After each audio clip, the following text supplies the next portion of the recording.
ভাই কিছু কিছু এজেন্সি যেভাবে ইউরোপের জন্য পাসপোর্ট টানতেছে এরা খুবই ভয়ঙ্কর। একটা দুইটা দেশের সফলতা পাওয়ার পরে তারা চাঁদের দেশের ভিসা, আপনার মঙ্গল গ্রহের ভিসা, তারপরে আপনার মানে আপনার কি বলবো, মানে যে কোনো গ্রহের ভিসার কথা বললেও তাদের কাছে আছে।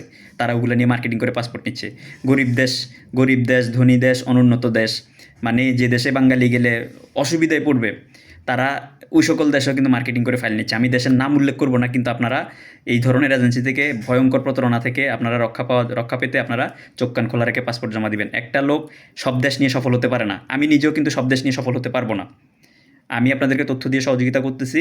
এখানে প্রত্যেকটা লোকেরই সফলতা ব্যর্থতা আছে, কিন্তু একজন লোক একটা দেশ নিয়ে সফল মানে আরও 8-10টা দেশের জন্য পাসপোর্ট জমা নিলে উনি যে 8-10টা দেশে সফল হতে পারবেন বিষয়টা এমন না। সো আপনারা পাসপোর্ট জমা দেওয়ার ক্ষেত্রে অবশ্যই সতর্কতা অবলম্বন করবেন, না হলে কিন্তু ভয়ঙ্কর প্রতারণার ফাঁদে পড়তে যাচ্ছেন আপনারা। অনেকেই আছে আপনার আরেকজনে অ্যাপ্রুভাল পাইছে, সেই অ্যাপ্রুভাল দেখিয়ে নতুন করে পাসপোর্ট টানতেছে। আপনারা কিন্তু বুঝতেও পারবেন না, আপনারা তো দেখতেছেন না সেই লোক ফ্লাইট দিয়েছে, তাহলে যে অ্যাপ্রুভালগুলো পাচ্ছে সম্ভবত এই অ্যাপ্রুভালগুলো ওনার।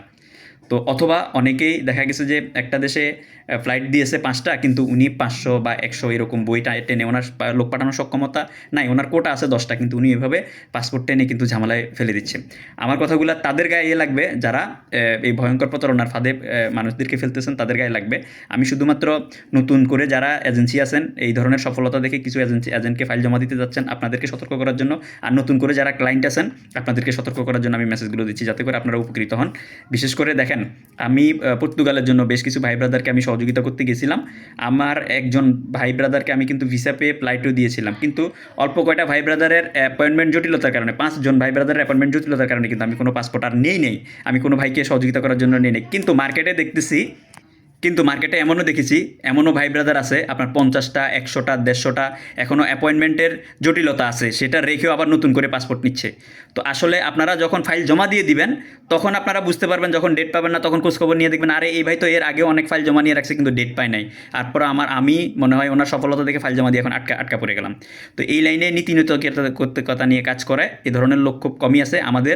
আমাদের লোভ আমাদেরকে নিজেদেরকে সর্বনাশ করতেছে, আবার আমরা আরও অনেকগুলো মানুষের সর্বনাশ হওয়ার কারণ হয়ে যাচ্ছি। তো সেজন্য যে সকল এজেন্সি ভাই ব্রাদার আছেন, যে আপনারা আপনাদের হাতে জটলা রেখে ফাইলের জটলা রেখে আপনারা আরও কাজ উঠে দিতে পারবেন এরকম আশায় আপনারা নতুন ফাইল নিচ্ছেন, একটু সাবধানতা অবলম্বন করুন। একবার যদি ফাইলের চাপায় পড়েন, মাইন্ডকের চিপায় পড়ে ফাইলের চাপায় পড়ে দিশাহারা হয়ে যাবেন, হয়তো লাইন ছেড়ে দিবেন, না হয় স্ট্রোক করে মারা যাবেন।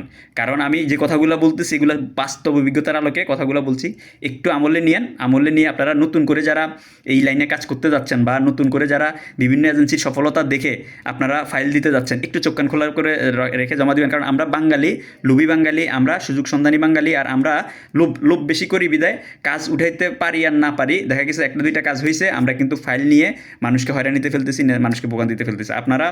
আপনারা ইউরোপের কাজ যারা করবেন প্রথমে 5টা কাজ করেন, এই 5টা হইলে তখন 10টা দেন, সেই 10টা হইলে তখন আবার 15টা দেন, এভাবে দেন। কিন্তু আপনার 5টা হয়েছে, 5টা দেখে আপনি 200 300 400 ফাইল নিয়ে আপনি আরেকজনের হাতে ফাইল তুলে দিবেন। ইউরোপের কাজে কিন্তু এভাবে ভ্যাকেন্সি কিন্তু শত ভ্যাকেন্সি বের হয় না। এটাও চিন্তা ভাবনা করে ক্যালকুলেশন করে মাঠে নামবেন, তাহলে সফল হবেন। আর আপনারা এই একসাথে 4টা 5টা 7টা 8টা দেশ নিয়ে আপনারা মার্কেটিং করে ফাইল যে নিচ্ছেন, আপনার একটা দেশ ক্লিক করবে, বাকি কিন্তু 5টা 6টা দেশ কিন্তু ক্লিক করবে না। তখন কিন্তু আপনি কি করবেন, একটা দেশের যে আপনি যে লাভ করবেন, আপনার বাকি 5টা 6টা দেশে কাজ করতে গিয়ে যে ক্ষতিগ্রস্ত হবেন সেটাও রিকভার করতে পারবেন না, মানুষকেও আপনি বিপদে ফেলে দিবেন, আপনিও ক্ষতিগ্রস্ত হয়ে যাবেন। সেজন্য বলবো ভাই, যার যে দেশ ক্লিক করছে সেই দেশ নিয়ে পড়ে থাকেন, সেই দেশেই অল্প করে কাজ করেন, আবার একসাথে বেশি কাজ করতে গিয়েও ক্ষতিগ্রস্ত হয়ে যায় না। ধন্যবাদ। আশা করি আমার কথাগুলো আপনাদের অনেক উপকারে দিবে, কারণ আমি যেহেতু এই লাইনে আছি, আমি বাস্তব অভিজ্ঞতার আলোকে কথাগুলো বললাম। আপনারা একটু আমলে নিয়ে একটু সতর্ক হয়ে আপনারা ফাইল সংগ্রহ করবেন, বা যারা ফাইল জমা দিবেন ক্লায়েন্ট আছেন বা এজেন্সি আছেন, আপনারা সেভাবে আপনারা সামনের দিকে অগ্রসর হন।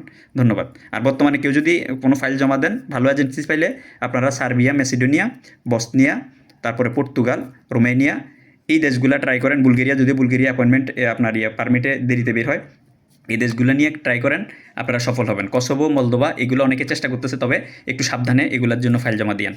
ধন্যবাদ। আসসালামু আলাইকুম রহমতুল্লাহ বারাকাতু।